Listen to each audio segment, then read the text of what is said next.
Geological survey of India देश का एक सबसे बड़ा पुराना ऑर्गेनाइजेशन है जो 1851 में बनाया गया था एक ब्रिटिशर्स द्वारा, थॉमस ओल्डम के द्वारा। इसकी शुरुआत सबसे पहले कोयला निकालने के लिए की गई थी कि इस देश में कोयला पाया गया था और उसका उपयोग ब्रिटिशर्स करना चाह रहे थे। उसकी वजह से इस डिपार्टमेंट का, इस ऑर्गेनाइजेशन की शुरुआत करी गई थी, जो बाद में जितनी भी तरीके की प्राकृतिक संसाधन जो उपलब्ध हैं इस देश में, उसके बारे में सर्च करने के लिए, उसके बारे में पता करने का और उसका प्रयोग, उसको निकालने, एक्सट्रैक्ट करने और उसके प्रयोग में लाने के लिए इस ऑर्गेनाइजेशन की स्थापना हुई। और ये बहुत पुराना है, 1851 का। हमारे पास कई सारे काम हैं जिसमें हम, एक तो हो जाता है कोल एक्सप्लोरेशन, मिनरल का एक्सप्लोरेशन, पैलेंटोलॉजिकल एस्पेक्ट जहाँ पे हम लाइफ के बारे में पढ़ते हैं, अर्थक्वेक के बारे में करते हैं, लैंडस्लाइड के बारे में करते हैं। जियोलॉजिकल सर्वे ऑफ इंडिया जो है वो लैंडस्लाइड का नोडल एजेंसी है उस तरीके से। उसके अलावा फिर हम अंटार्कटिका पे भी काम करते हैं, पोलर स्टडीज़ में अंटार्कटिका और आर्कटिक पे। तो यहाँ पे आप देख सकते हैं कि हमारे स्टेशंस भी हैं। मैत्री, आप देख सकते हैं इस जगह पे हमारा स्टेशन है। इंडिया ने अपना मैत्री स्टेशन यहाँ बना रखा है। यहाँ आप देख सकते हैं हिमाद्री स्टेशन है एक दूसरी, जो आर्कटिक में बना है। तो इस तरीके से geological survey of India polar की भी स्टडीज़ करता है, वहाँ क्लाइमेट के बारे में भी स्टडी होती है। और ये बहुत सारे काम हैं जो राष्ट्र को समर्पित है हमारे यहाँ से, जहाँ पे हम अलग अलग तरीके का काम करते हैं। और ये हमारी हिस्ट्री है कि हम 1900, ये पहला स्टाम्प जो जीएसआई के नाम से शुरू हुआ था 1951 में, फिर 2001 में भी हुआ है। इस तरीके का फील्ड कैंप आज की डेट में 21st सेंचुरी में भी आर्कटिक अंटार्कटिक में किया जाता है।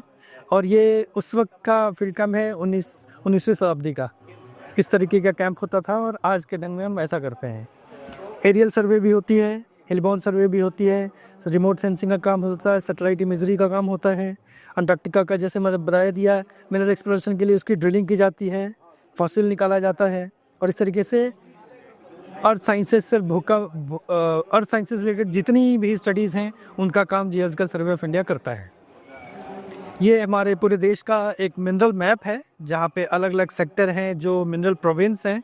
और यहाँ पे प्रूवन है कई तरीके के मेटल एक्सप्लोर किए जाते हैं, एक्सप्लॉइट किए जाते हैं और देश के डेवलपमेंट में इनका बहुत बड़ा योगदान है। उसी तरीके से हम समुद्र मंथन भी करते हैं, जो ओशंस में जो भी मिनरल एक्सप्लोरेशन होते हैं, ओशन की जो लाइफ है, फिशरीज़ है, करंट्स हैं, सारे क्लाइमेट से रिलेटेड चीज़ें, वो सारा काम करते हैं। हमारे पास ये 2014 से एक बहुत बड़ा 103 मीटर का बड़ा जहाज़ है जिसको समुद्र रत्नाकर कहते हैं। उसके पहले आरवी समुद्र मंथन भी था जो 1983 से 2013 तक रहा है हमारे पास। उसके बाद डीकमीशन कर दिया गया और 1984 से समुद्र सोदिकामा हमारे पास एक कोस्टल वेसल भी है। और नीचे भी एक और आप देख सकते हैं आरवी समुद्र कौस्तुभ है सिंस 1984। तो ये दो कोस्टल हैं, एक ये बड़ा जो डीकमीशन हो चुका है और ये समुद्र रत्नाकर है। और बहुत सारे देश में बहुत सारी ऐसी जगह हैं जो बहुत सुंदर हैं, जो जियो हेरिटेज साइट है जहाँ पे आप घूम सकते हैं, जो जियोलॉजिकली बहुत इंपॉर्टेंट है। वैसी चीज़ें यहाँ पर हमने लगा दी हैं। जैसे अंडमान में हमारा एकमात्र एक्टिव वोल्केनो का एरिया जो अंडमान में है वो बैरन आइलैंड है, वो यहाँ है। वहीं का मोड वोल्केनो है। ये आंध्र प्रदेश में वेलूम केव है जो लाइमस्टोन केव है, केव के अंदर गुफाएँ जो होती हैं उसमें है।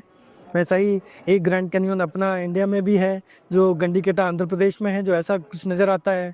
ऐसी एक प्राकृतिक चीज़ आप देखेंगे कि इतने दो छोटे पिलर के ऊपर एक बड़ा सा पत्थर टिका हुआ है जो कर्नूल आंध्र प्रदेश में है, जिसको अरवक्कलू रॉक कहते हैं। वैसे ही ये अपना अरुणाचल प्रदेश का सेला पास है जिसको क्रॉस करते हैं, बहुत ऊँचा है। वैसे ही सेंट्रल रीजन में जो छत्तीसगढ़ में कैलाश और कुटुमसर केव्स हैं, उनमें आप देखेंगे स्टैलेग्माइट्स हैं, ये स्टैलेक्टाइट्स हैं। और जब ये दोनों जुड़ जाते हैं तो पिलर का निर्माण करते हैं। इनका रिलीजियस प्रभाव भी है कि हम इनको शिवलिंग की तरह पूजते हैं। वैसे ही कर्नाटका में आप देखेंगे हम्पी के बोल्डर्स हैं ग्रेनाइट के। फिर उधर दूधी नाला जो झारखंड में है वैसा है। केरला का जो है बैक वाटर्स हैं, लक्षद्वीप के आइलैंड्स हैं। उसी तरीके से यहाँ भी आप देख सकते हैं कि महाराष्ट्र में जो निगोज नेचुरल पॉट होल्स हैं, अजंता एलोरा की गुफाएँ हैं, जो विंडम फॉसिल पार्क है महाराष्ट्र का वो है। ऐसे ही आप देखोगे मिज़ोरम का है, सियाहा का। फिर जावर में जो जिंक निकालने की तकनीक पुरानी होती, जो सिर्फ एकमात्र इंडिया को पता, भारत को पता होता था, वो एक तकनीक जावर माला जो उदयपुर में है, वहाँ पर उनकी फ़ोटोग्राफ है ये। ऐसे कई सारी हैं जो जियो हेरिटेज साइट हैं जिसको आप देख सकते हैं।